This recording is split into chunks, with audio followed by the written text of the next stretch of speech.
Capítulo 3.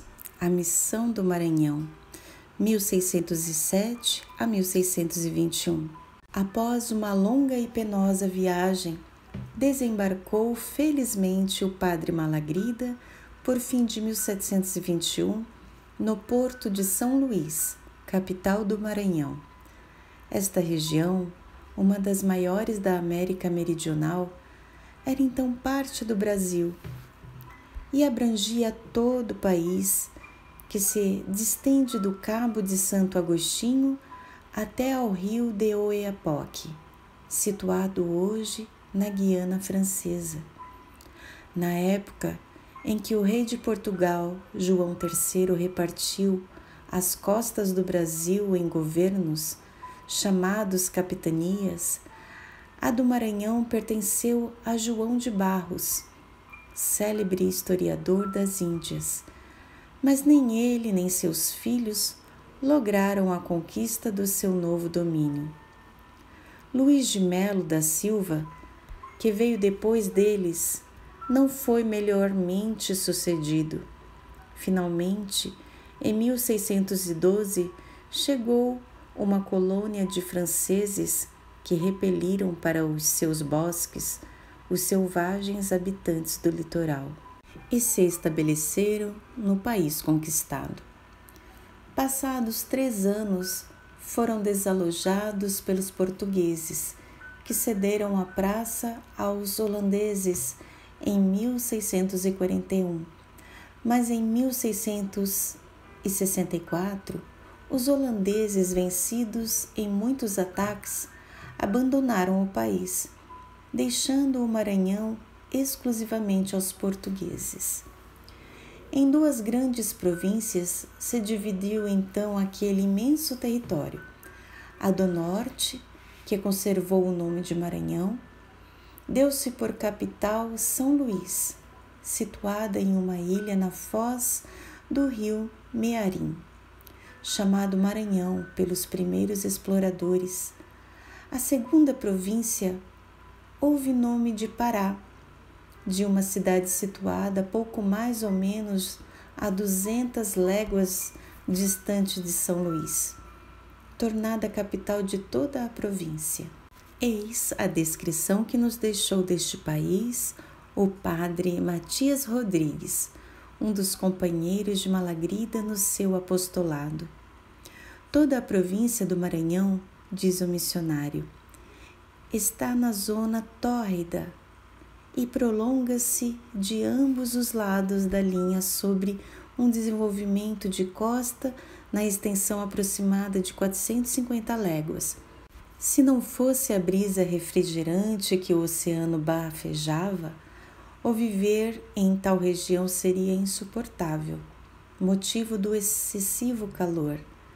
Não há aí cereais, nem vinho, nem azeite, exceto a cana-do-açúcar e o calqueiro. Tudo o mais são frutos selváticos com pouquíssimo sabor. Em grande parte, este país é colmado de floresta, por tanta maneira espessas, que não há penetrá-la sem grande fadiga. Contudo, topam-se aí as reveses, vastas savanas cobertas de elevados arbustos, por entre os quais se remexem grandes rebanhos de búfalos selvagens. São tão prodigiosas em tamanho as árvores destes bosques, que os indígenas, socavando-lhe os troncos, formam largas canoas. Algumas árvores se tem visto com mais de 20 palmos de largura e 100 de altura. Quanto a bestas feras, este país compete com os desertos africanos. Acham-se aqui panteras, tigres e outros animais ferozes, que premeiam o homem, que por desgraça se desgarrou nesses matagais imensos. Há também aí serpentes de corpulência descompassada, com muitos metros de comprimento. Estes répteis devoram bois e cavalos inteiros. Quem for deles mordido, morre infalivelmente. As esplanadas são golpeadas de lagos e rios consideráveis. O máximo entre todos é o rio Amazonas, que desde a origem até a foz percorre o trato de 3.000 léguas. No local em que se embebe no mar, mede 80 léguas de largura e por espaço de 40 léguas conserva, oceano dentro, a doçura de suas águas. Estes lagos e rios geram animais tão ferozes como os da terra. Tal é uma espécie de crocodilo que os selvagens chamam de jacaré. Dificilmente se reconhece o tipo humano nos índios moradores destas regiões. Abrigam-se em cavernas como as feras, vivem dispersos nos matos e alimentam-se unicamente da caça. Às vezes, travam-se em cruéis pelejas e ai dos vencidos. Estes são amarrados a postes e engordados algum tempo como sorte dos animais, e depois em horríveis banquetes, acompanhados de danças e de frenética gritaria, são comidos pelos seus algozes. Os primeiros missionários que penetraram nestas regiões foram os padres Francisco Pinto e Luiz Figueira, ambos da Companhia de Jesus. Saídos de Pernambuco em 1607, só apontaram ao Maranhão depois de andarem perdidos um ano inteiro por cerradas florestas, onde padeceram toda espécie de sofrimento. Trataram de fundar uma cristandade nos vales de Ibiapava. Mas, no ano seguinte, o padre Pinto foi martirizado pelos selvagens.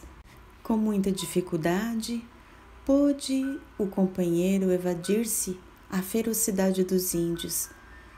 Fez, todavia, voto de tornar ao Maranhão no primeiro ensejo, e com efeito voltou em 1615 com 2 jesuítas, e duramente 15 anos prosseguiu a sua lide apostólica, com incríveis trabalhos. Como a ceifa se tornasse cada vez mais abundante, foi forçado de passar a Portugal em demanda de socorro. Voltou em 1643 com 14 companheiros, mas esses intrépidos apóstolos, naufragando na Barreta do Pará, quase todos pereceram, uns afogados, outros devorados por canibais da tribo dos Arnãs. 3 somente se salvaram deste desastre. O sangue desses mártires fecundou a terra até então estéril, e se dispôs a receber a boa nova da salvação da boca do padre Antônio Vieira, ilustre pregador dos reis de Portugal, o mais eloquente homem do seu país. Este digno rival de Francisco Xavier, tão célebre por engenho quanto por virtude, preferira aos aplausos da corte a vida amargurada do missionário, sofrendo alegre trabalhos e perseguições para a glória de Deus. Em 1652, embarcava ele com 11 jesuítas para pregar a fé aos bárbaros do Maranhão. Longo tempo o seu nome foi abençoado pelos índios, que o conheciam somente pelo grande padre. Apesar, porém, dos seus imensos serviços e dos que lhe sucederam, havia ainda muito que desbastar quando Malagrida aproou a essas regiões remotas. Veremos nos seguintes capítulos com que zelo o novo apóstolo se encaminhou pelos vestígios do seu predecessor ilustre.